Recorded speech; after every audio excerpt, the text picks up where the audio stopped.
Marty, go on. Okay, I guess we can get started. Good morning. And good morning, everyone. I'm going to read our prayer this morning in English. Blessed are you, Adonai, our God, sovereign of the universe. You have sanctified us through your commandments and commanded us to busy ourselves in things of Torah. Amen. Amen. Amen. Morning, So I Helene. think, hi, Helene. Hi. Yeah, hello. I think last week. Did you want to hear the poem that I have? Oh, it's nice. Oh, okay. Yes, go ahead. Go ahead, David. Okay, Please. thank you. Good. In 1605, John Fletcher, who was a contemporary of Shakespeare, wrote a play called The Woman Hater. And right at the very beginning, he writes these words: "Is it so much, and yet the morn not up? See yonder where the shamefaced maiden comes into our sight. How gently does she slide, hiding her chaste cheeks like a modest bride with a red veil of blushes." Now, in doing my doctoral thesis, I studied that, and it turned out that he was referring to the rising of Spica in Virgo, which rises in the early morning hours in this month. And but in 1605, Virgo was not the only thing that came up at that time. Mars was also in Virgo at the time, and it came up as well. So it made it like two eyes rising in the morning sky. And I just wanted to share that with you. And thank you so much, Marty. Thank you, David. I appreciate it. Well, I think last week we left off at Exodus 29, verse 21. We finished there. And so I think we begin on verse 22.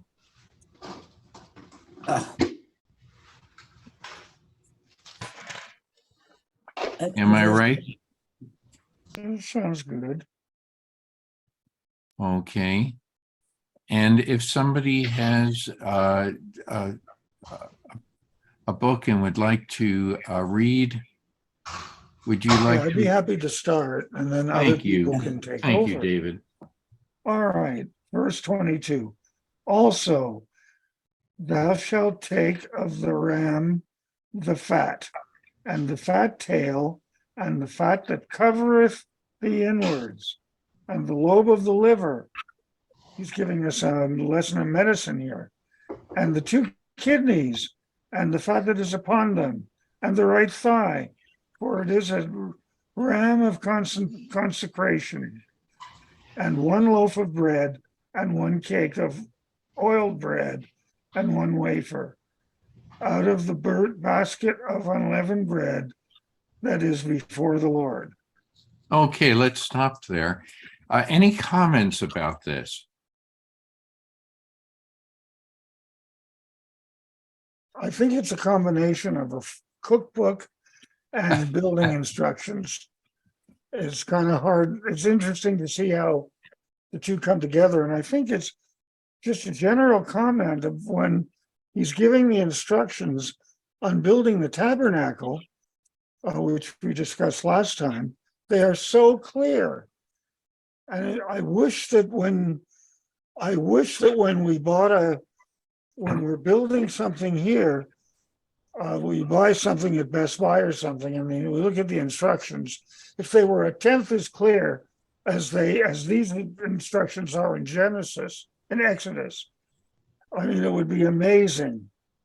So whoever wrote this sure knew how to tell people how to build things and to Okay. dissect things. Any other comments? I just want to jump in on what David said. A million years ago, I was given a birthday present of a garage door opener installed. Now, I bought the garage door opener, but the birthday present was he would read the instructions first because most people don't. They just do it. And then they have parts left over. So I thought it was a great birthday present for him to read the instructions first. Okay, Instructions Rabbi are Mary, good. we are on chapter 29, verses 22 through 25. Yes, sometimes instructions, owner's manuals can be more confusing than you'd be able to figure it out for yourself. That happens from time to time, not a lot, but I've experienced that several times myself. I think we all have. Yes, yes. Rabbi, you were going to say something. Yeah, I just want to point out, David, when he started reading, the first word that he said was also. Also doesn't appear in the text. Right. There's no also there at all. And it just reminded me of how difficult it is to make the translation when some of these phrases and some of the instructions and all the details are so foreign to us. So I wonder what was in the mind of the translator who had, also, I mean, isn't this enough already? But no, not necessarily. We have much more to go. Yes. Kind of, why did the translator throw in the also? I have that starts, you shall take from the ram the fat. Right. That's as clear as can be. Right. Yes. That's not a convoluted owner's manual. Right. It depends which translation is being used, and which book of commentary. Mm-hmm. So people may have other words. I have a similar writing as Michael, but that's a good lesson for all of us. Okay, think of this as the game of telephone with additions and deletions from time to time, and it can enter in and get passed on. Yes, and mispronunciations too. Yes, right. That is very correct. So many mess, I do that. It's okay. People will have to mull the spelling of that over the time. Anyway, there was one word that struck me, and that was the word thigh. Thigh? Thigh, T-H-I-G-H. Right thigh. Any comments about that? What strikes you about it? Well, that it's included in this. Is there any reason why it has to be the right thigh, not the left thigh? The Eitz Chaim has an identifying statement that normally the right thigh of the animal was assigned to the priest. Right. Okay, but here it's offered up as part of the fire offering. Right. Any comments about the thigh in general? Yes, Rabbi Mary. Good morning, Shabbat Shalom. The thigh is an interesting concept. When there is a blessing, they say that the person holds the thigh. And in my mind, and not only mine, basically what is holding is the ashachim, is the testicles, that's representing the future generations. But they use the word thigh. The translation uses thigh and they use the word thigh. I would think it about Yaakov, Jacob doing that. That's all I wanted to say. Well, Yes, any ideas about the koshering of the thigh? the what? The koshering? Koshering of the thigh. The butchering. Well, what they do with the thigh, what do they remove?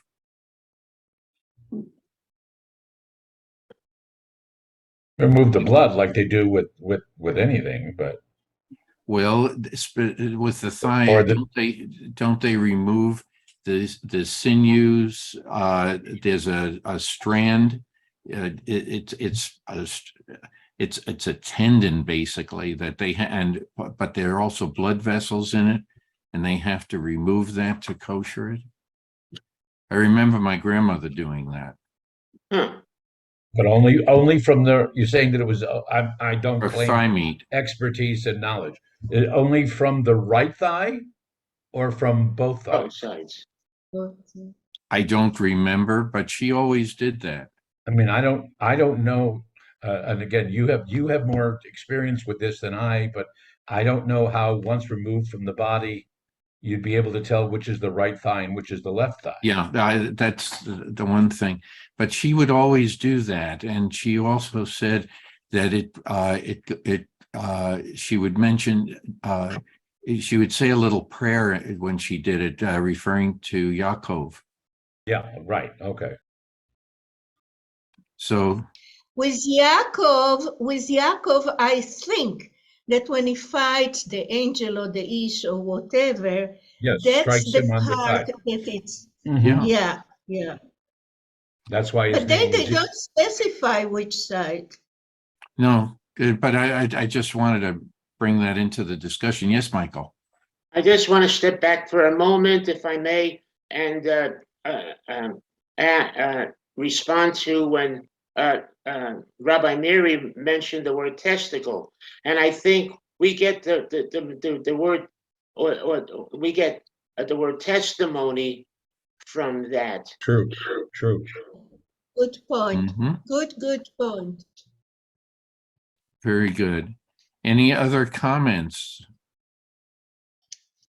Any other comments that we would like to discuss with that? Any other comments about the recipes and like that? We have spoken about the differences between wave offerings and heave offerings already. So we don't do this. But you're going to burn it, really burn it beyond recognition. Yeah. This whole mixture, you're going to turn them into smoke so that it rises up. You're going to really, it's more than just charring the meat. It is really beyond turning it into smoke and setting it on fire. Any other comments about that? Let's go to, if somebody would care to read verses 26 through 28. Oh, I will when I get there. I'm almost. Okay. I've given up on the lamp. 26. Let's see, we're at 29, 26. Okay. Actually, Marty, I think we stopped at 20 at the end of 23. We didn't read 24, 25 yet. Ah, Oh, I'm sorry. all righty. Place all Okay. these on the palms of Aaron and his sons and offer them as an elevation, offering them before the Lord. Take them from their hands and turn them into smoke upon the altar with the burnt offerings as a pleasing odor before the Lord. It is an offering by fire to the Lord. Okay, I'm sorry I skipped over. I apologize. Any comments about that?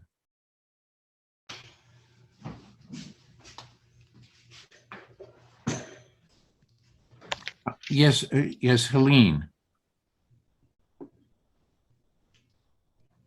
Yes, Helene. No, I didn't want to say anything. I just accidentally moved. Oh, okay. That's okay. Any other comments about that? I'm trying to be hearing everything because I have the new hearing aids. Okay. That we'll all try to speak up when we speak with you. Okay.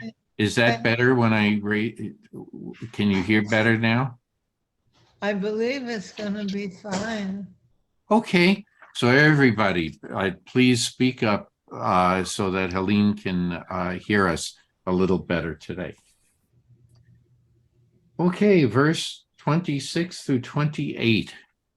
Then take the breast of Aaron's ram of ordination and offer it as an elevation offering before the Lord. It shall be your portion.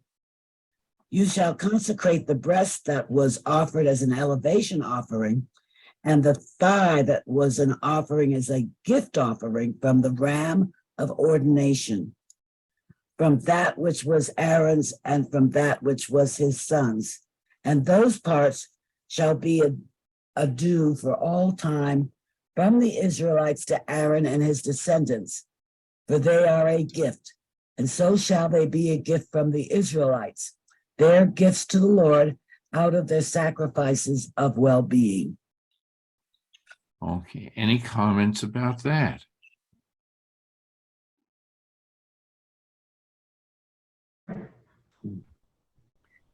Well,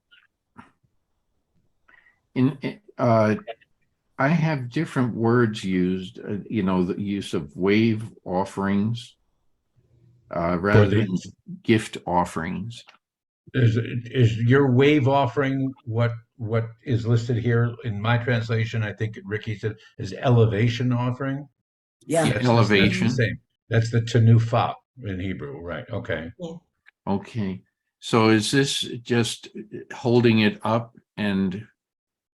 Yeah, it's the same. It comes from the same Hebrew root as like a bird flies. So Right. it waves, goes back and forth. Mm-hmm. A Okay. high elevation or a higher elevation. Mm-hmm. Right. Right. That it's lifted up, but not in the same sense that something that's exalted. This is more like a demonstration. Right. And what is a heave offering? I think somebody said that was a gift offering. Mm-hmm. Yeah. Yeah, and we had that before when there was a direction of giving, and there was some that was giving that you had to do, and something that you do out of your heart, if you remember, at Truma. That's they don't tell you how much, and as much as you can or feel like, and so forth. Okay. Any other comments about that? Yeah, Marty. Go ahead, please, Rabbi. It seems to be because there's that parenthetical phrase of verse, what is it, 28, that these parts shall be due for all time from the Israelites to Aaron and the descendants. So, in other words, this particular part of the ceremony is for all time, not just for the first ordination ceremony of Aaron and his sons. This is for all the priests, heretofore. So it's a little bit different, and they identify it as this is going to be something that will continue rather than just the ceremony that's in the first 8 days of Aaron and his sons. Has any form of this followed, the destruction of the temples, or did it end with the destruction of the temples and the loss of the priesthood? Did it stop? The Samaritans continued to Yeah. do these kinds of things. But that's a very, very small sect. So Right. I'm not sure as of when exactly they started some kind of, or they stopped some kind of ordination ceremony or consecration ceremony of the priest. Okay. The thought crossed my mind because do we do anything special from the rabbinic standpoint as a substitute other than ordination? Well, what's forever, what it's called the truma, that given, all the sacrifices disappeared with the temples, both of them disappearing. And until the next temple is built, we are not going to do sacrifices. And I think that we mentioned at one point, what do we do instead? Yeah, okay. I was just curious about that. I'm not aware of any vestige of it, certainly not in the liberal and reform or conservative. There may be some Orthodox denominations. Of course, there's so many different, streams within the Orthodox community, and that do their own different type of ordination ceremony. Some can be for, teenagers, and others could be adults who have studied for years and years. So I don't know if anybody includes some kind of a reference to this. I don't think so, but I don't know for sure.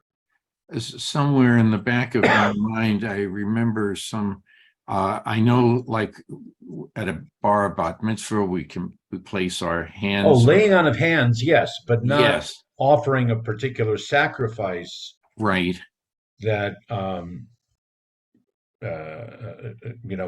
that this is a special truma, special offering for the priest or for the rabbi. No, but Okay. laying on of hands, yeah, that continues in all the streams of Judaism today. Okay. Because that the laying on of hands is sort of like a conveyance of power, strength is a better word probably. That it's a passage, whether it's from one generation to the next or from above. It just is symbolic of those things. Well, if I may, it's more than Please. just symbolic.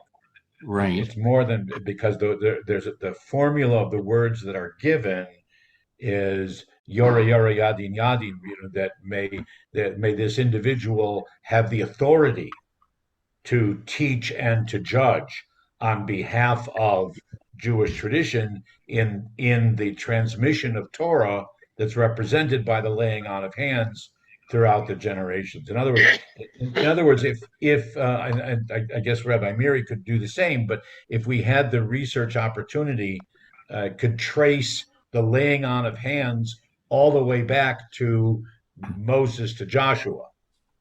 Okay. This rabbi ordained this rabbi, who ordained that rabbi, who ordained that rabbi, who was ordained by so and so, and go all the way back throughout all the generations. I mean, I can do it for about 6 generations, but not the thousands of generations that it would take to go all the way back.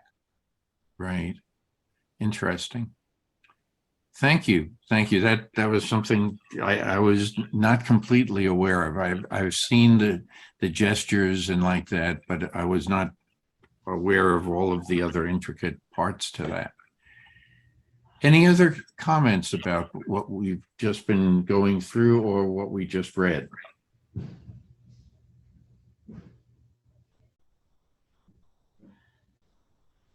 Okay, if somebody would like to read verses 29 and 30. I'll do that. The sacral vestments of Aaron shall pass on to his sons after him, for them to be anointed and ordained in. He among his sons who becomes priest in his stead, who enters the tent of meeting to officiate within the sanctuary, shall wear them 7 days. Any comments about that? Well, they eventually have to wear out. Too practical, too practical. Too practical. I know. Any other comments? Okay. You want to read on, Ricky? Yeah, I'll read a little more because I'm not going to stay the whole time. So Okay, why don't you read through verse 34? 34, yeah. You shall take the ram of ordination and boil its flesh in the sacred precinct. And Aaron and his sons shall eat the flesh of the ram and the bread that is in the basket at the entrance of the tent of meeting.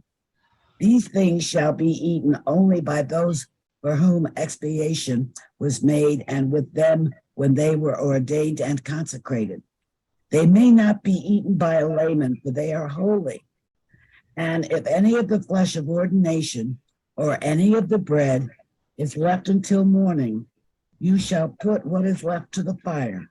It shall not be eaten, for it is holy. Any comments about that? I guess that's the origin of the practice that you put the rabbi or whatever at the head table, and he gets served first, and nobody else can eat until he's finished, and nobody else is allowed to eat the leftovers and whatever. Not the Reform and conservative rabbis, God forbid, but I guess that's that's the origin of that. Interesting.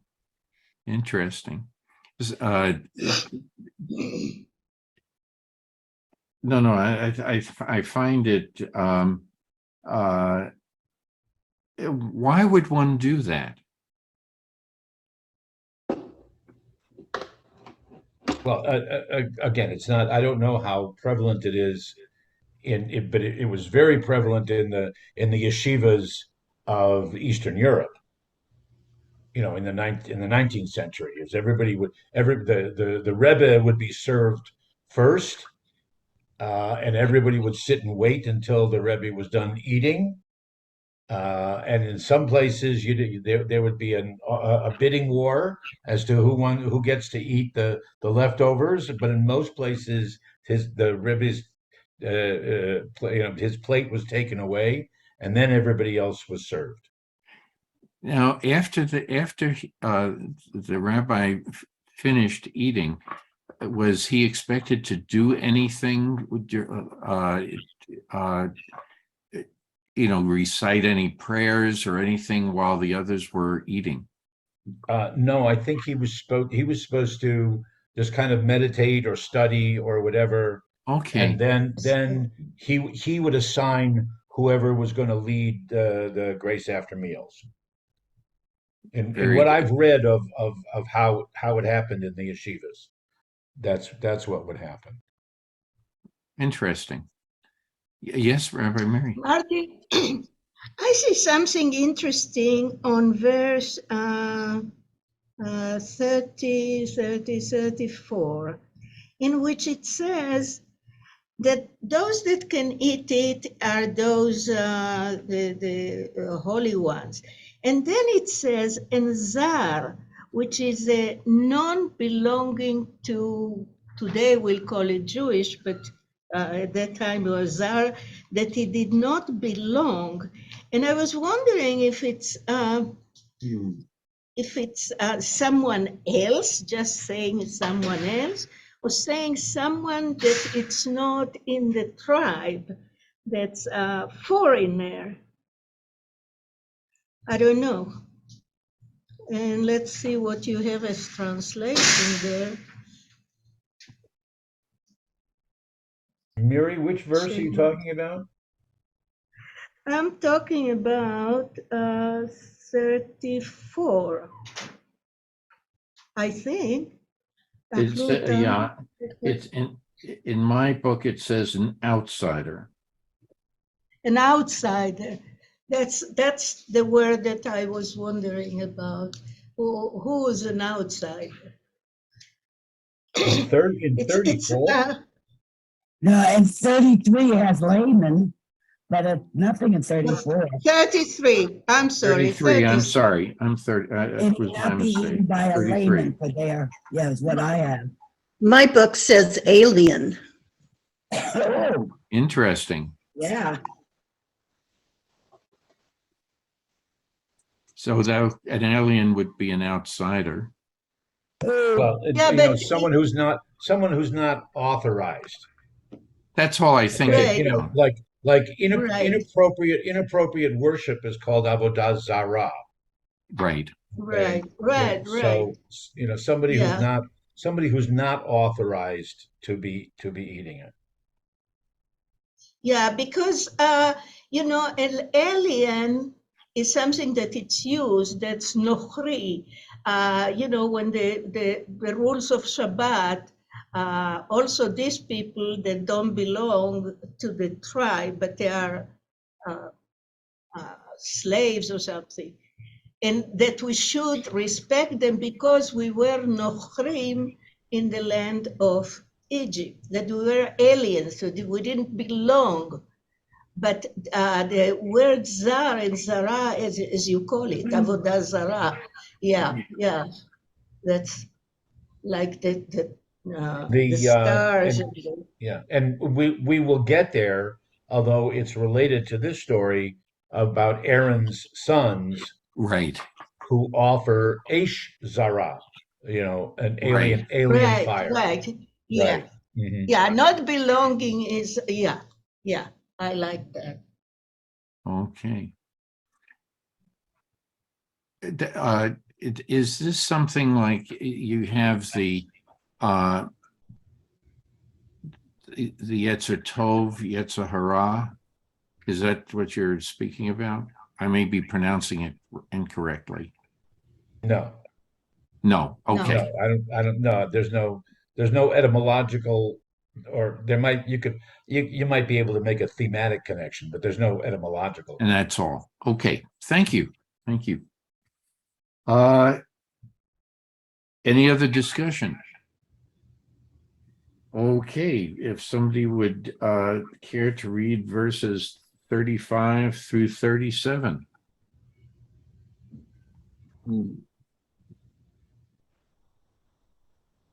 Ricky, do you want to read? Yeah, I was just starting to type a message that map number 1. But anyway, thus you shall do to Aaron and his sons, just as I have commanded you. You shall ordain them through 7 days, and each day you shall prepare a bull as a sin offering for expiation. You shall purge the altar by performing purification upon it, and you shall anoint it to consecrate it. 7 days you shall perform the purification for the altar to consecrate it, and the altar shall become most holy. Whatever touches the altar shall become consecrated. Okay. Any comments about that paragraph, if you will? Any comments about doing these chores for 7 days?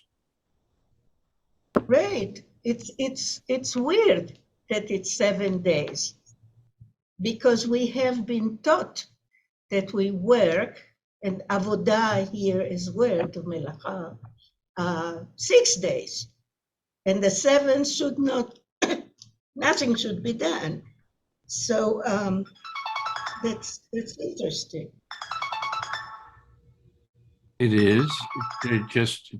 With regard to that,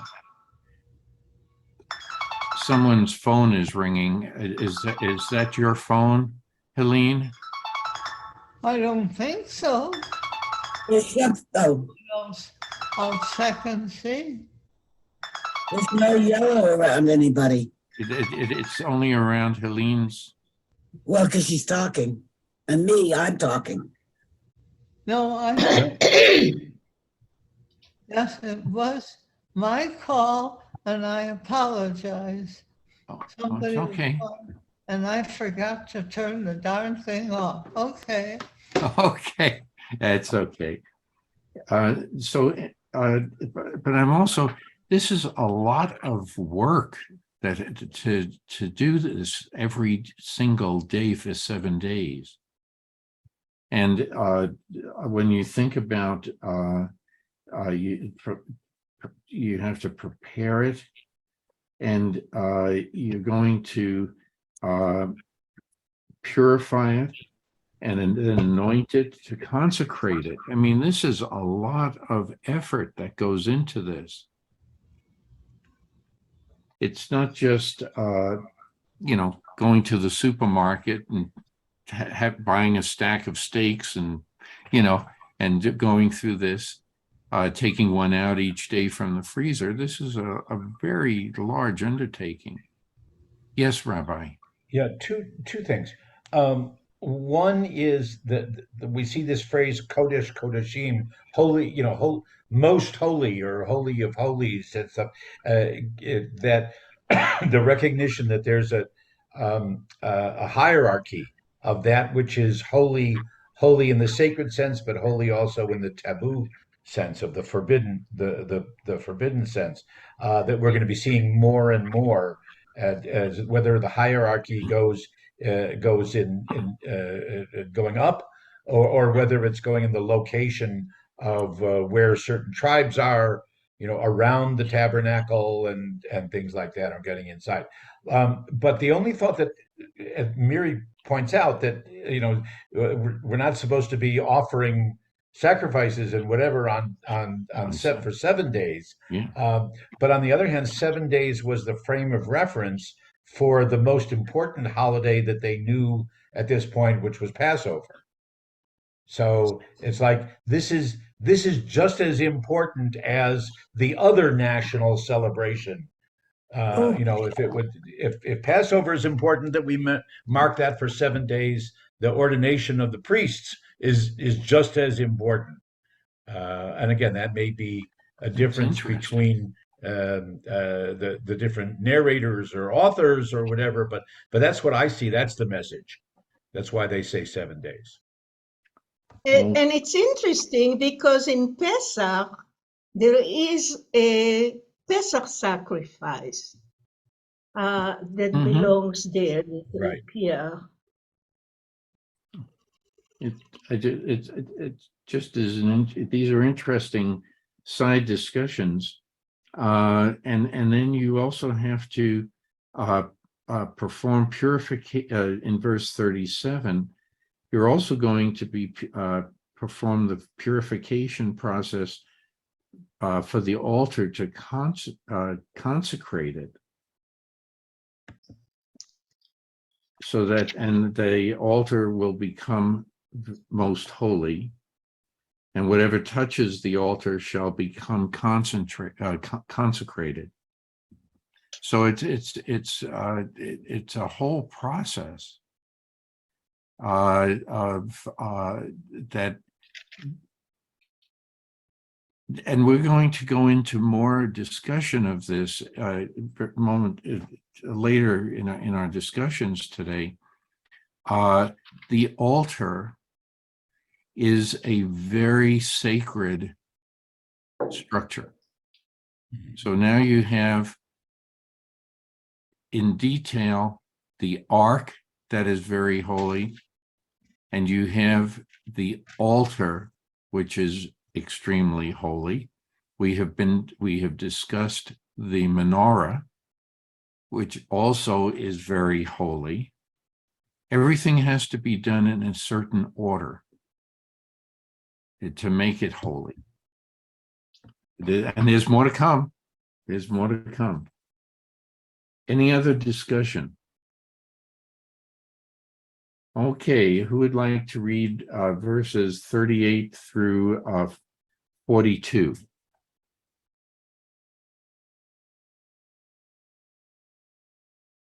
Ricky is gone. Does anyone have a commentary in front of them? All right, I can do that. Now, this is what you shall offer upon the altar: 2 yearling lambs each day, regularly. You shall offer the one lamb in the morning, and you shall offer the other lamb at twilight. There shall be a tenth of a measure of choice flour with a quarter of hin of beaten oil mixed in, and a libation of a quarter hin of wine for one lamb. And you shall offer the other lamb at twilight, repeating with it the meal offering of the morning with its libation, an offering by fire for a pleasing odor to the Lord, a regular burnt offering throughout the generations, at the entrance of the tent of the meeting before the Lord. Any comments about that?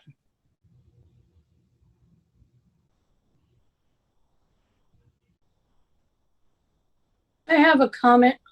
Yes, please.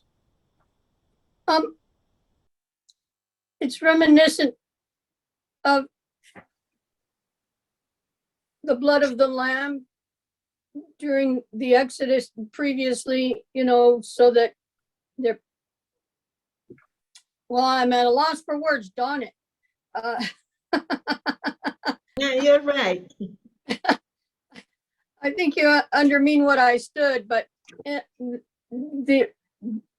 when we don the doorway so that, Yes. during the Pharaoh's reign, yes, that's the reminiscence I'm picking up here. I'm thinking of that. That's all that I have. Okay, that's very good. Any other comments? Well, David, we're discussing verses 38 through 42 right now. Okay, thank you. I You're want to welcome. apologize for having to turn off my camera there for a minute. But for Okay. the first time in my life, I was so excited by some of the things that you were saying, and I think it was one of the things that the rabbi was saying. And I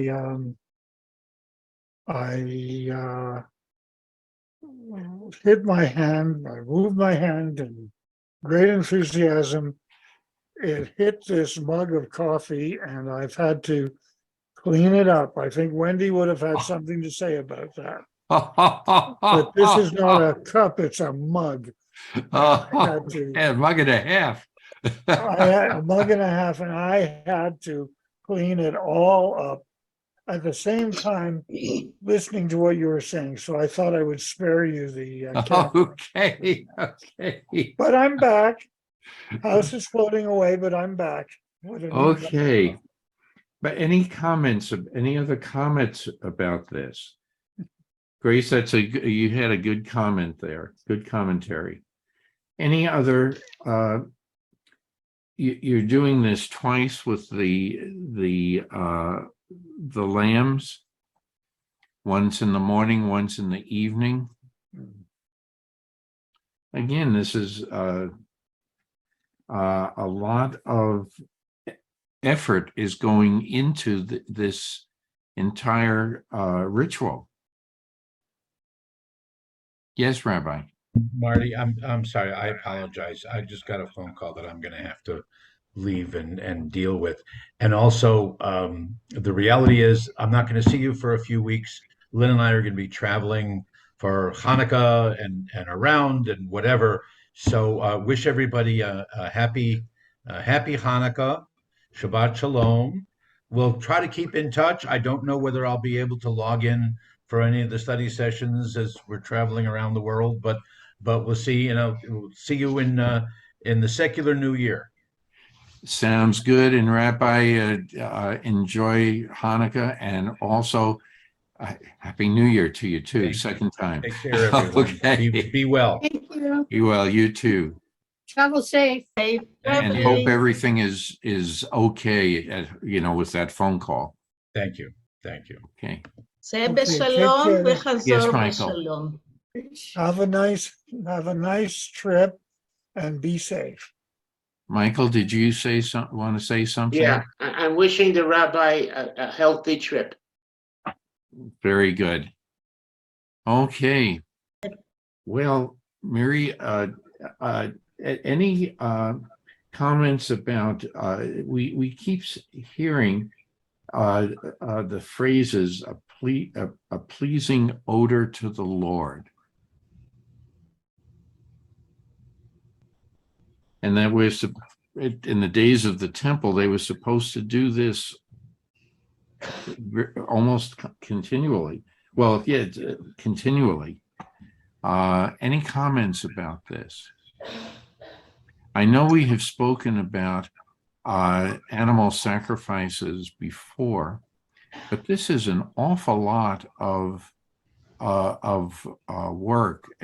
When I think about work, I think about maybe it's done for us to appreciate the effort it takes, because when you're honoring God, you give it your all. You're not just doing something, fly by night, oh yeah, I can do it. It's a heavy load. It's a heavy task. And maybe is that why this is being done? With the slaughtering and the preparation of each animal in the proper proportions, taking the specific parts, the mixtures with grain and oil, but it's specific amounts. It's not just, I'll take a handful of this and a handful of that, mix it together. It's a very specific recipe. Any comments about that? The effort that has to be put in. I think about the rabbis, I think about the presidents, I think about the boards of temples today and how much effort they have to put in. Yes, please, Amy. Well, one thing that has struck me is that when we go to temple for services, we put on nice clothes. We don't go in our jeans that have our paint splattered. We're bathed, powdered and perfumed. We're dressed our best. And all of these rituals and the things that we do are really to elevate the day, the religiosity, displaying that it's something extraordinarily special. I agree. Yes, Michael. Yeah, what Amy just said is something that I heard in the synagogue, Knesset Israel, which I attended with Betty for 38 years in Hollywood, California. And one of the reasons why you do go to synagogue or any temple of worship is that you are addressing God when you go to these places. And so when you address God, or you believe you are, which I believe, you do it, you present yourself in a manner that is respectable, being clean and neat and well dressed. And so I think that's important to consider. Okay. Very good, Michael. Now I'm going to mention something that Sue and I observed on a trip to Costa Rica. It was our experience was meeting some people, because we were touring the city on our own, but meeting some people who were very poor, and their clothing was tattered. It was torn. There were holes in the clothing. But we noticed that despite that, the clothing and the person wearing them were as clean as they could be. They did not have dirty hands and dirty feet, okay? But they had an element of pride. And it's a very important concept that even someone who is very poor, their finery may not be all kinds of elegant garb, if you will, but the fact that they do something special to it says something about the person. You know, and that's good enough. And then when we see that, when we see a person come into temple, oh, I think there's a midrash about this. Yeah, Marty. That's right. And they may be very poor, and they may not have the best finery. Do they have to sit on the rooftop of the temple to participate? No. No. And there's a midrash that uses that as the example. Yes, Michael. Yeah, I think it has to do with modesty. To be modest, I think that's a very big. That in the Jewish religion, modesty plays a very important part. I do believe in the Jewish religion, and not to show off, and especially in synagogue, Yeah. you're all equal. People should look at each other as not I'm better than you, but to respect one another. And I think that plays modesty plays a very, very important role in the Jewish religion. It's my feeling. Yeah. I think that is well stated, Michael. And any other comments? Because here we're singling out a group of people who are going to lead the congregations. I've seen very few rabbis, when they're leading a service. I've always seen them dressed up for the occasion. Okay, it's sort of like the same thing that you see with the priests of old, that there was something about them, what they wore, the linen, the fringes of everything, how they had to wear everything. It's symbolic, but there's more to this. There's a lot of work that goes into it. And when we think about other religious leaders or spiritual leaders, let's put it that way, they stand out in a crowd by their garb, usually. But the rest of the people, it isn't important to be in your best finery with all the jewelry and everything else. That's, in my mind, that's too humanistic. You're trying to impress other humans, okay? But for God, I don't think God needs it for the rest of us. And I think that's what Michael was getting after. Very good, Michael. Any other comments about that? So I guess now we are, where are we now? I lost my page. Did we, I guess we're up to 43. 43.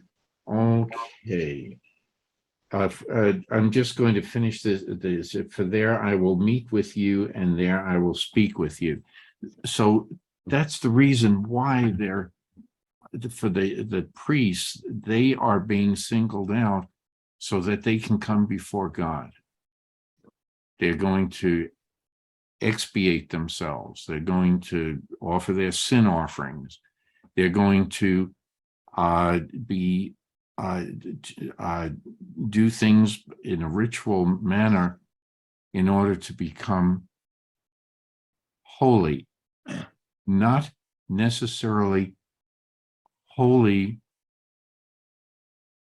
and elevate themselves to the level of God, but holy above the rest of the masses so that they can be as close as they can possibly get to God. So anyway, if we would read on verses 43 through 46. Okay, I'd be happy to do it. Are you okay? Yes, please. Okay, and there I will meet with the children of Israel, and the tent shall be sanctified by my glory. And I will sanctify the tent of meeting and the altar. Aaron also and his sons will I sanctify to minister to me in the priest's office. And I will dwell among the children of Israel and will be their God. And they shall know that I am the Lord thy God, their God, that brought them forth out of the land of Egypt, that I may dwell among them. I am the Lord their God. Okay. One thing I'd like to sort of say about my glory, I mean, the God that I imagine and the God that I feel that I know in some way, in some ethereal way, isn't saying my glory because of him or her, trying to say I'm the best, I'm the greatest. It's not a Muhammad Ali thing. I think he's trying to say, when he says my glory, I suspect that he means the glory of what I have created, the universe, nature, a flowering plant, a snake, a turtle, and humanity. That's what I believe he means by my glory. And it's certainly a lot easier for me to handle than taking those two words literally. Okay. Any other comments about it beside riding on a motorcycle? Gotcha. Way to go, Marty. So what does that, yeah, David really comes up with something here. What does it mean about this comment? It could also mean in my book, it says my presence, okay, as opposed to my glory. But even I like that. Even the phrase my presence, what does that mean to us? Or what could that mean to us? What does that mean to each of you?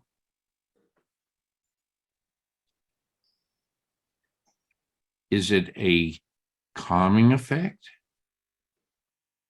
Is it a driving force? How do you envision God? I think it's a reflection of God and wanting us to encompass everything that is there, that has been made by him for our sustenance, for us to live, for us to, be a part of the universe that he created, and to spread that throughout all, because all eternity, and for the rest of, wants you to do this for the rest of, throughout the world, throughout his intentions are to, it's really not about me, it's about everything, and all that is that I've provided is for you, let's make it wonderful and nice for one another as a community and spread it around. That's how I feel about it. I could be way off the mark, but there's a lot in that. There's a lot in that Yes. verse. So Yes. Also, have you noticed the priests are going to be doing all of this so that God can be in the presence of the people, not just in the sanctuary. That's another strong message. But getting back to it, how do we see God? Do we look at it anthropomorphically, that old man that sits on the throne? Can God appear in other ways? David? The person that I introduced you to at the beginning of our session today is an avowed agnostic. He totally disavows any notion of the supreme being. But the reason I'm commenting is that I wanted to draw your attention to an episode of MASH, which is by far my favorite television program. And it was a very interesting thing where it was a very interesting episode when he has to deal with a soldier who has leukemia. And he also is giving a sermon the next day in front of an archbishop or something. And he says the same thing that we're reading here, is that God created the universe, the heaven and the earth, so that he could be with us. And I'm so pleased that that came right out of here, because brought thee forth out of the land of Egypt that I may dwell among them. That is such a compliment and such an endearing thing. And he's also giving us the chance at that point to believe or not to believe, even though he doesn't want us not to believe, but he's giving us that option because he gave us brains so that we could use them. And the idea that he came here to be with us, and he created us so that he could live among us in our hearts, in our brains, in our mug of coffee. I think that's what that particular episode of MASH is. And on a wider scale, I think that's what this chapter is in Exodus, and how it ends that way, that I may dwell among them. Those are very important words. They're crucial. Yes, thank you. Thank you very much for that. Yes, Michael. So, where do people find God? Where do people find that higher being? And it's for many people, it's in prison. Why is it that so many people that are in prison for a very long time find God? Why didn't they find God before they got to prison? Good question.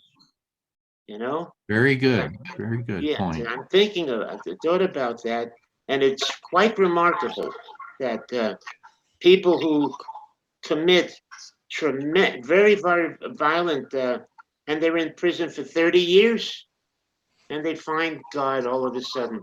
You know, to me, it's quite remarkable, because I could never do something, find my way into prison to find God, and it's a wonderment. You know, it's just something that boggles the head. I want to come back to what you said. Okay. Amy and then Suzanne. Well, to answer Michael's question, sometimes when people hit rock bottom Mhm. and all the advice that they've received, all the influence from their peers has not worked out well. They're looking for some hope for the future, seem much better than what they've experienced up to this date. And that's one part. The other part is that the prison chaplains are often bringing the word of God to the inmates for the first time. A lot of these men and women have been unchurched, so to speak. And when they hear that God is with them, that God dwells with us, that is giving them hope and love. They're finding redemption and forgiveness. And it's very important. Not everybody in prison, unfortunately, has this experience, but many, many do. And it's a way out.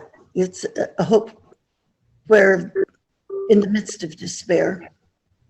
Yeah, to answer that, to respond to that rather, I see that religion plays a very important part in people from the beginning, not to find it later in life, but to find it at the beginning of life, to have that support, to have that's so important, and it's in politics or whatever, religion should be supported.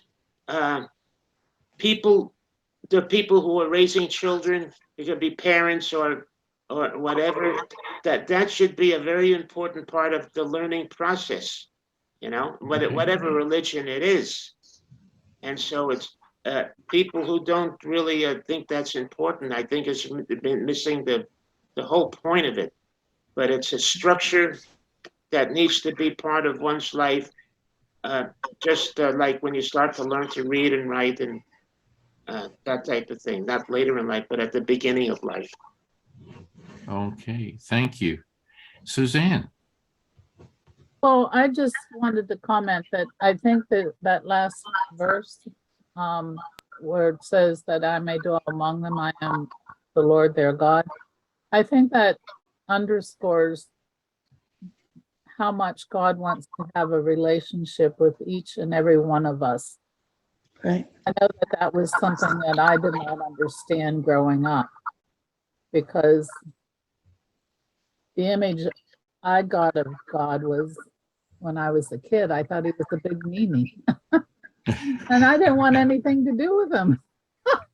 So I said, the heck with you, the heck with the church, the heck with it all. And to Michael's comment, I think so much is missed and perhaps not taught properly to kids as they're growing. To this idea to have a relationship with God. I just don't think that too many people just never thought that idea, and because of that, walked away, and it's a sad thing. Excuse me, Suzanne. No, I'm done. Helene, does somebody have a phone? Helene's phone number, and could they take some time out just to call to find out if she's okay? I don't know if she dozed off or if there's another problem arising. I'll look for her number. Please. I'm looking right now. Okay, thank you.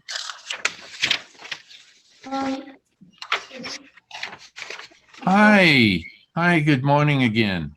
You fell She's asleep. okay. Hi, Helene. You dozed off. Are you okay? Did you want to finish, Torah? Are you tired, hon? The hearing aids.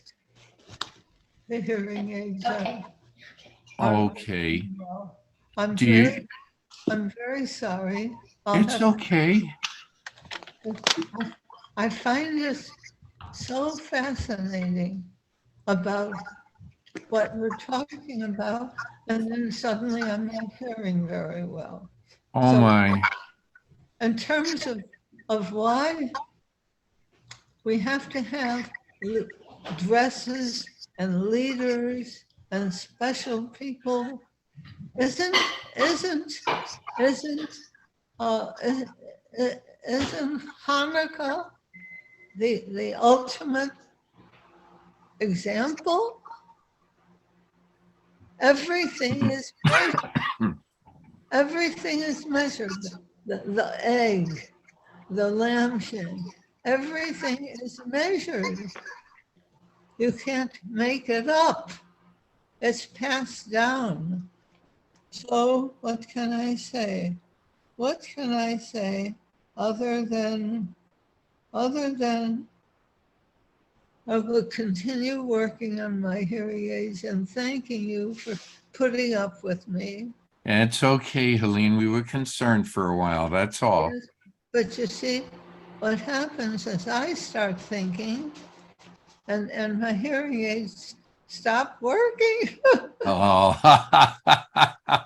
So okay. I, Well, I it's do, good. We've been in a little discussion about yes, how you know how we're God is getting, very important in our lives. yes, it is. And I want to personally give a very special Hanukkah greeting to you, Marty. Oh, Yes, thank you. because you are an extraordinary leader. Well, thank you, but I always I always say I don't deserve it. It's everyone else that's doing the work. I'm just encouraging them. And thank you so much. Of course you deserve it. Why Okay. do you deserve it? How long has this group been going on? Yeah, I know. We're in our 5th year, How many years? 5. And And before then we were doing it a different way, but doing it this way, it's been a 5-year endeavor. that deserves a compliment. And for that, I raise my hand and, Thank you. and send you a hug. Thank you. And all of us, that even if I don't understand all of it, I know it's important to God. I It know is. that God wants us to continue understanding that what we wear and what we say and what we believe in the Bible and in the Torah is important. And I thank you for all of that. Well, thank you. Thank you from all of us to you too. And I will certainly not give up, because somebody said to me, go buy new earrings. You can buy them easily. I said, yes, I could, but there's something about this group Yes. that I can't even think of how to say it. The wisdom that comes from really Amy and Susan and David and Marcia and Michael and Amy and Grace and the rabbi. There's a collective wisdom, even if you don't understand all of it. So I thank you and wish you a happy, beautiful Hanukkah. Thank you, and you too, Helene. Because people say there is a group that gets together and talks about these things, and I said yes, and a very special one. So I wave my hand for you, I bend to you, and I send you happy, happy Hanukkah. Thank you so much, and to you too. Okay. Thank Thank you, you. I'm Helene. gonna Thank leave. you. Okay. Thank you, Helene. Lee. Yes, go I ahead, have a Grace. comment. Please, Go- Grace. Yeah. Thank you.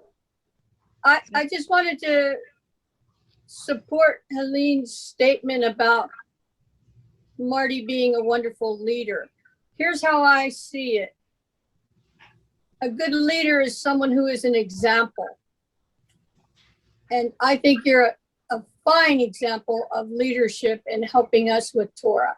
You give us stimulating questions to think about. You look at, outside the box of the words in the Torah and what's that make you feel or think.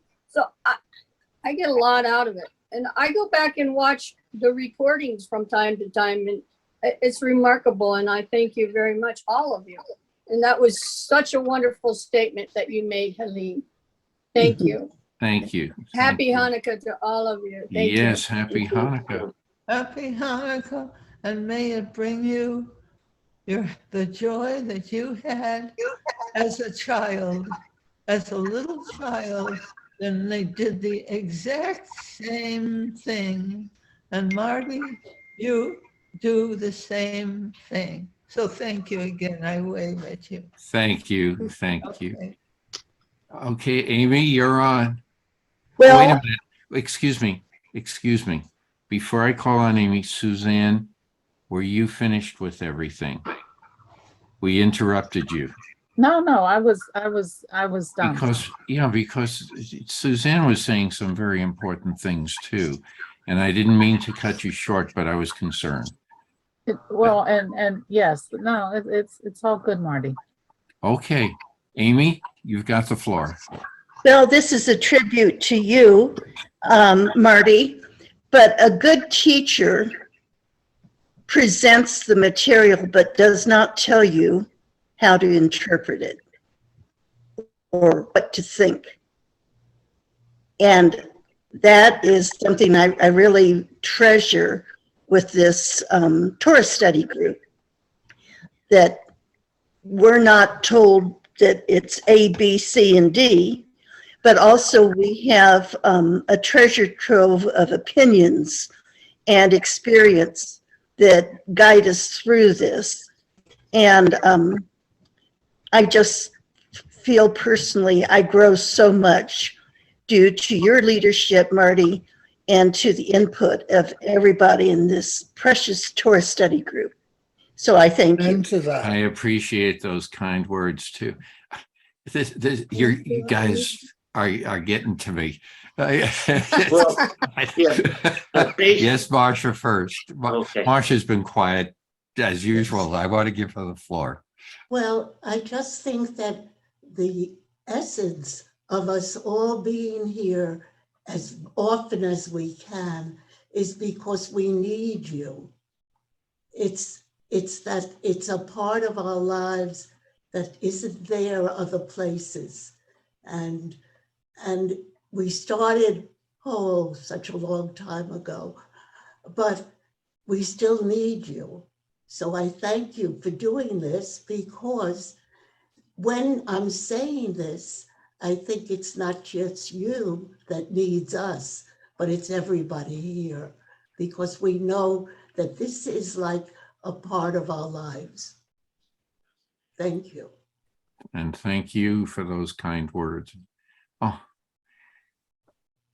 yes, Michael. And yeah, based on what Amy was talking about, I would say the Torah is a living being, because it never ends. The Torah study does never end. Once we get to the final reading of it every year, we immediately start the reading from the beginning. that's right. To demonstrate that it does not end. And Marty takes a big part in that. Takes it at this study. It continues, and we read it every year, over and every year, to get more information. The way it's written, the way we interpret it, can change from year to year, because we get better at it and we continue to interpret it, and sometimes interpret it slightly different. And we get a lot out of this. And Marty is is responsible for doing this for us, and that's personally I thank him for that. And of course, Helene, I can't tell you how much I respect everything that you taught me, and I learned from you a great deal as well, Helene. So I thank you both. Thank you. I thank all of you, and God thanks all of you. Now I'm going to ask another question. When we imagine God in our minds, do we imagine God, as I mentioned before, as the old man on the throne? Do we imagine God as someone that you're walking with? Do you imagine God as male, female? Do you think of God when there are different things that enter your lives, good or bad? So it's a very multifaceted question. So Michael, then Amy. Well, we don't have pictures of God. We know God exists.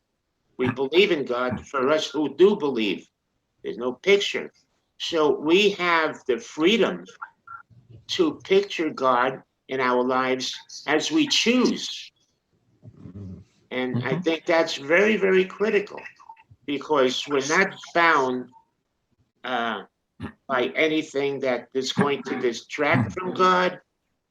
And it's just it's so the philosophy there is very powerful. So I would say it's an individual freedom that we cherish. Excellently stated. And also, I have to leave, but also when I tell people what I do, I try no matter what, sleep, tired, hearing, not hearing. When I see Christians here with us, my heart swells with joy, because God is God. It doesn't matter if it's Jesus or if it's Moses. The names replicate an issue, an unbelievable issue of existence. And we exist because all of us, believe in God. Good way of looking at it, Helene. Thank you. Okay, I do have Thank to. you. Thank you all. Happy everything. Yes, happy Hanukkah to you too, and have a great week ahead of you. Thank you, honey. Thank you so much. You're welcome. Amy, you're on. When I was a little girl, I imagined that God was a man, an elderly man in heaven somewhere above the clouds. And I was told that he loved me. But as I've matured in my faith, I see God in the mountains. They declare the glory of God. In the flowers, I see God in the acts of different people, whether I know them or if they're a stranger. And I really believe that God sometimes shows his presence through other people that he brings into our lives to bless us or to help us out along the way. And it's been very comforting to me to see evidence of God personally in my life and personally around me, and in those beautiful mountains we have. And I just think it has come as I have matured. I've experienced God in many ways that I didn't expect. Sure. Well stated. Well stated. I think Spinoza was trying to say something like this, but his words were not. He used mathematic formulations, and he did, and by saying God was in everything. Some people interpreted it as, oh my goodness, people may start worshiping everything then. But I think that there are certain events in my life that I can relate to, and that God was present in those, good and bad. The funeral of my grandfather, there was a presence. Okay. And funerals are not happy times, but there was a presence. When I got married, when my children were born, my grandson was born, and you just holding that child for the first time, teaching and seeing all those eager faces, in schools and like that, taking care of people, and listening to the opinions of so many people throughout my life. It's enriching. So the process itself is an enrichment. And maybe that's what you're talking about also, is that by looking around, look at a leaf, the details in a leaf, how complicated a leaf is. Look at a bug. Okay, I mean, it's so small, and yet it has so many important parts. Look at a rock, mineral specimen, and see the details, how the light goes through the crystal. Look at the structure of the crystal. I mean, there's much more, and there's so many different crystals. Look at sand, and see how it filters through your, the openings between your fingers, or counting the number of rings on a tree, or the ridges on a clamshell, or the chambers in a snail shell, feathers on a bird and their structure. Everything has some level of importance. And that's why I think it's important for us to realize that.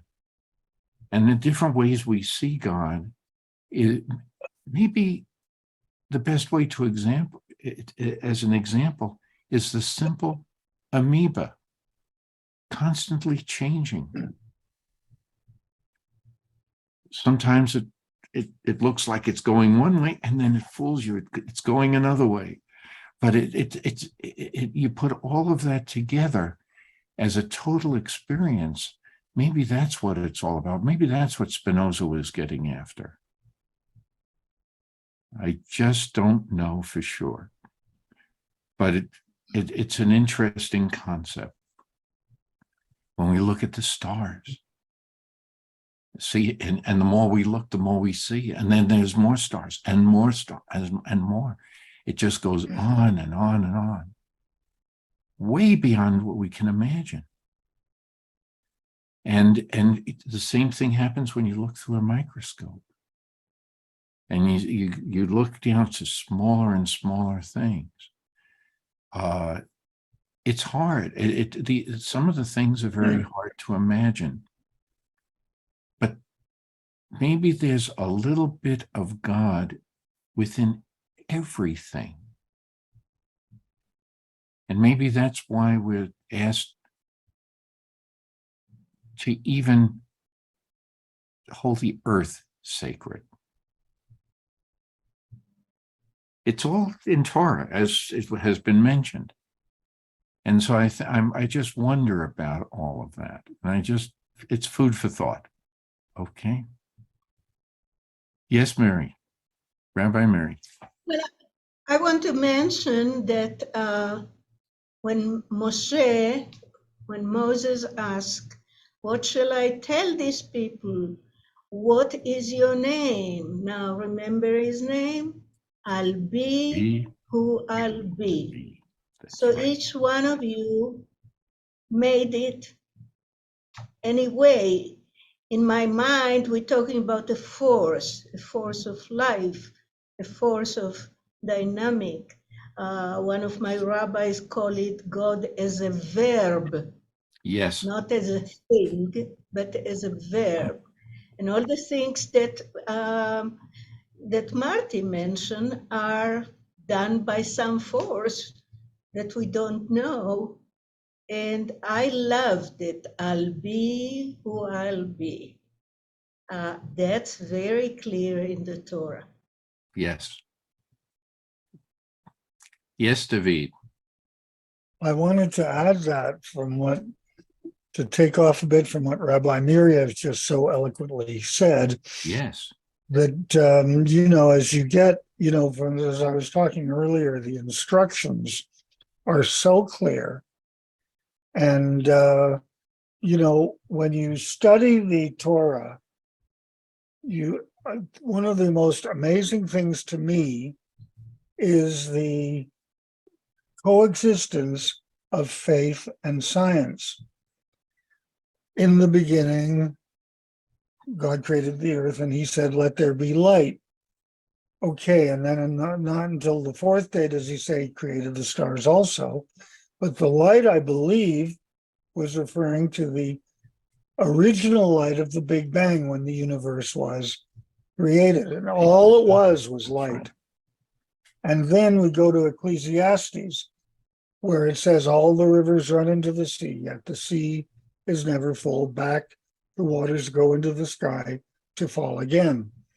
He describes the water cycle in a way that a college professor couldn't do it better. And that's one of the treasures that I say when I hold a book like this. Yeah. So as you go through it, I left out what stimulated that thinking earlier today. I was looking at the water droplets on the window screen, and it first reminded me, because some of the droplets are large and they run down, and everything, but it looked like a mass of people just seeing all the water droplets. And they all had one thing in common. They each had a different perspective on their view looking through them, because each droplet is like a lens. It's inverted. The image is inverted. It's upside down. And then you look at it and you say, oh my goodness, each one of those droplets are giving me an image of the same thing. But as you move from one droplet to another, because of their location, the light going through them is bent a little differently. So the image is a little different on the right side or the left side of the window screen, the droplets on those sides. And I think about all of our different opinions, and I think about all the different opinions of others, how they view the world, because they're seeing it just a little differently. And each of them are important. Nothing should be trashed. And that's just from looking at a water droplet. Okay. So I think that this phrase, to live among the people, it's more than just being like a next door neighbor. You're taking that whole thing and making it a part of yourself. Maybe that's what that phrase means. Not just to be taken at face value, but that there's more to that little phrase. I will be what I will be. Anyway, go ahead, Michael. Yeah, what you're demonstrating is, in my opinion, is the freedom for people to interpret differently. Mm-hmm. That's right. So what you're saying with that water droplet is so interesting because you have a particular your brain and your mind is very is weird. The word is weird. It's very insightful. You're very creative, a very creative, very talented person, and somebody I may look at that and get a completely different interpretation, which is just different. It's not better, not worse, just different. And I think that's what the Torah. I think you're describing the Torah, because when we read it over and over again from year to year, we may get a different interpretation, as I said before. And Rabbi Mary or Rabbi Roman may have their opinions. It doesn't mean it's better or worse. It's just different. And everybody who's listening can get some value, I think, out of everybody else's opinion. So what you're saying is quite important, I think. Okay. Yeah, I want to say again, we encountered this world before, and I'll dwell, the translation says, and I'll dwell among you. So there are many people, and one of them is God. So I'm among you. But in Hebrew, the word is not just among you, it's inside you. Inside them. I'm going to dwell inside them. That makes a difference. And this is something that I suggest to think about, that we are not talking about someone outside, sitting either in the sky or in your living room or in the Grand Canyon. It's something that's inside you. And as Michael said, since it's inside you, you can think about it in a different way, because I'm not Michael and he's not me. So whatever is inside me, it's inside me. Right. Very good. Excellent. Excellent discussion, guys and gals. Any other comments? Well, let's move on. I just wanted to ask why the repetition about and this is done quite often. Why the constant referral to the land of Egypt? That is a very good question, Marty, because he's always repeating that I'm the Lord thy God that brought them forth out of the land of Egypt. He said almost as if he didn't do anything else, but he obviously considers the expulsion, leading them out of Egypt, one of his most important accomplishments, but it is one of trillions. And my comment on that is that I really don't understand why that's repeated so often, as opposed to other things that God has made. Okay, well, we go through the Passover service annually so that we don't forget the same thing. Yeah, no, On Shabbat, listen to what you say when you have your cup. Baruch atah Adonai Eloheinu melech haolam, asher hotzi, that took us out from Egypt. We say it at least every week when That's you right. do blessing. So perhaps this is one of the names and one of the names of God. Who's God? The one that took us out. At the moment that we left Egypt, we became a people with a nation with capital N, capital P. So it's becoming free. It's not just saying, okay, I took you out of Egypt. That it's getting free. And the other thing that I think, I just got an article that's simply fascinating, analyzing remains of people to talk about the Ashkenazi line. And we're talking about 1,000 years. And I mean, the article talks about 1,000 years.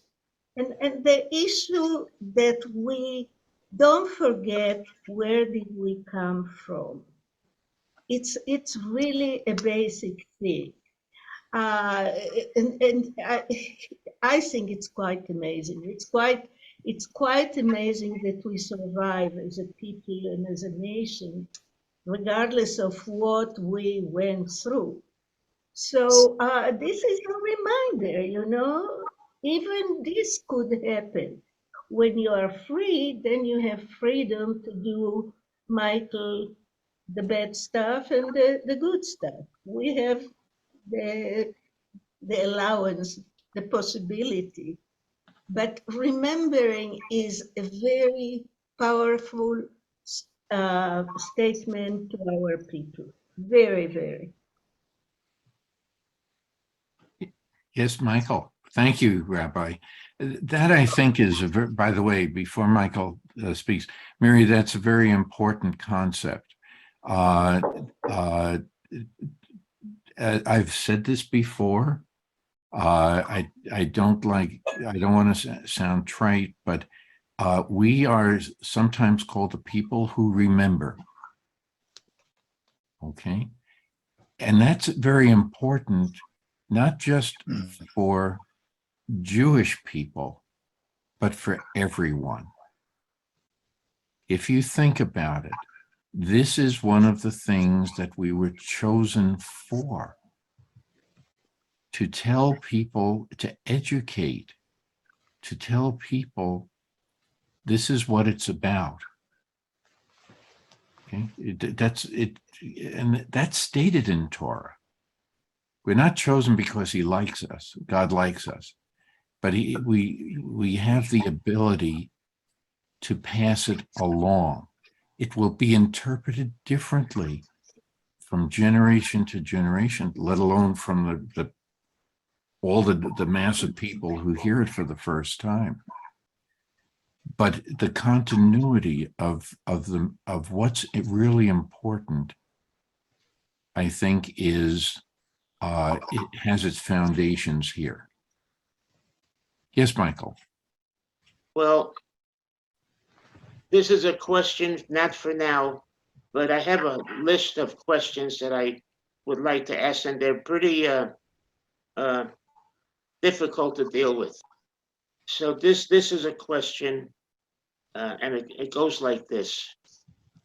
God led us out of bondage in Egypt and led us into the death camps of Germany in the 1930s. How does that work? That's a question, and so I know it's people don't like my questions, but I really don't care because they're difficult. Well, that could take a long time to answer too, Well, for the same that's why I reason. said that's it a may whole. not have been God's choice, but how the rest of the world did not act, to defy bad activity. Okay? what leads to the Holocaust. There are a lot of steps along the way where people could have intervened and taken a different path. And maybe that's part of the hard lesson that, that people, including Jews themselves, just did not speak up. They didn't do things. That's one argument. There's another argument that talks about other people should have recognized it. But Amy, we're getting a lot of feedback.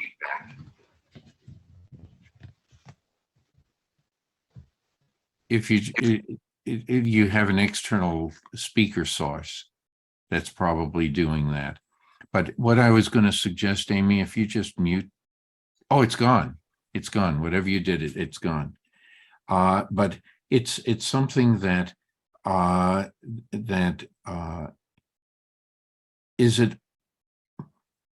did God place the Egyptians there to do this to the Jewish people? That's another way you could rephrase your question. It's not, was there a lesson to be learned? Maybe it has to be learned the hard way. You can become too complacent and take things for granted. I don't know. It's a powerful question, Michael. Yeah. Yes, Marsha's been waiting has had her hand raised. That's Yes, Marsha. okay. I just think that this is our history. And if we keep going over it and looking at it as we are this day, where is it going? And what is my role as a person to be a part of this going? Because you hear that, you meet a Jew and people say, oh, Landsman, oh, we're all relatives. And maybe it's true. And that's maybe why this group is giving us all the insights. All we have to do is listen. And that's why I put it on, to listen. That is going to be part of next week's discussion. Okay. Yes, Amy. From a different basic background from many of you, some religions don't view the bad things that have happened in life, whether it's the Holocaust or slavery or all of this, to God. You know, we all have free choice, and which is a gift from God. And sometimes it works for the good, and sometimes it works for the bad. But many, many people have said, how can God let things like the Holocaust happen? I don't believe that had anything, Michael, to do with God at all. Agreed. Yeah. I think it's the free choice of mankind. God loves us all and does not want issues like this ever to happen to us. Don't lose your faith, not an iota of your faith, over the tragedies that have befallen us individually and collectively. Yeah. I've seen this also when people, the same emptiness feeling that people have. I've seen it also when somebody close passes away. You know, why did you do this to me? Okay. No. It's the normal scheme of things. It's not, you know, it doesn't mean we're going to be here forever. None of us should realize that. I mean, that should think that we're here forever. We're not. Yes, Suzanne. When I just wanted to comment about Egypt. It occurs to me that, well, maybe I look at Egypt as being symbolic for evil, and darkness. Mm-hmm. Because, I mean, if we look at the plagues, for example, I mean, that was to me, it was a smackdown of all the little g gods that our Heavenly Father went after. So in getting the Israelites out, God was leading them away from evil, from darkness, into His light. I mean, that's how I see it. Yeah, interesting.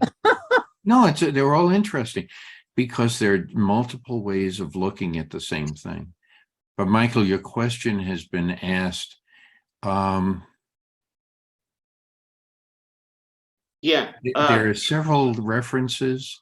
Man, what is it? Man in search of meaning is one. There are a lot of different takes on this, and again, that would be great for an ongoing symposium. Just that one question. Yeah. I just want to respond to Amy for a moment. Sure. The reason I posed or framed the question the way I did is because it is said that God led us out of the land of Egypt. God led us out. Mm-hmm. It starts with God. So that's why I framed it the way I did, because God led us out of Egypt, out of bondage. God did that for us. So why did He stop thousands of years later? You can blame it on other people. They don't understand. They didn't come to our rescue. You come up with all kinds of reasons, possibly excuses. So that's why I framed it the way I did. See? And Yeah. so I have my own theory, and it's really it's about one thing. And I think Marty knows what. Because if I say this, there's going to be a fury here. You know. So don't say it then. You know? But the point is, you have let me approaches. You have different approaches. The Orthodox said, "What did we do? Oh my goodness! It went all the way back to things." And we're going to be reading in a week or two about probably 2-3 weeks about the golden calf and other things that the Jewish people may have done wrong. Okay, or did do wrong. Then you have other groups that say, well, it's what other people did. It's no easy answer to your question. Of course not. But there's one thing I would say, if I may, Marty, quickly. Sure. That Israel has a policy that keeps Israel on the face of the map. They have a particular policy. And I don't want to sidetrack, but I believe this particular policy should be instituted in every synagogue in the world. Everyone in the world, this one particular policy. And I'm going to just I'll save that for hopefully a discussion on this subject sometime in the future. Okay, sounds good.